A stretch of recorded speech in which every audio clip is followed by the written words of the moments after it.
केंद्र सरकारने आज मराठी भाषेला अभिजात दर्जा दिलेला आहे।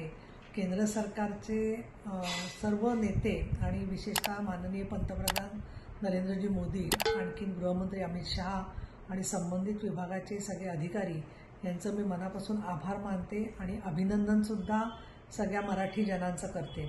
मराठीमध्ये लिहिणारे साहित्यिक, मराठी प्रेमी, मराठीमध्ये काम करणाऱ्या संस्था आणि आमच्यासारख्या अनेक मराठी भाषेचे समर्थक, मग ते आमदार असतील, खासदार असतील, सातत्याने आम्ही मराठी भाषेला अभिजात भाषा म्हणून दर्जा मिळावा म्हणून प्रयत्न करत होतो। त्याच्यासाठी सह्या दिल्या होत्या, निवेदनं पाठवलेली होती आणि विशेषतः अंमळनेरच्या वेळच्या साहित्य संमेलनामध्ये सरकारला आरोपीच्या पिंजऱ्यामध्ये ठेवून मी सरकारची बाजू मांडली होती आणि त्याच्यात कधी मिळणार मराठी भाषेला अभिजात दर्जा हा प्रश्न विचारला गेला होता।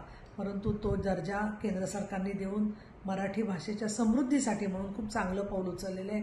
मराठी प्रेमी संस्था, मग त्याच्यात खास करून महाराष्ट्र साहित्य परिषद, मराठी भाषेचं महामंडळ, साहित्य महामंडळ यांनी सुद्धा अनेक संमेलनांमध्ये याचा पाठपुरावा केला होता।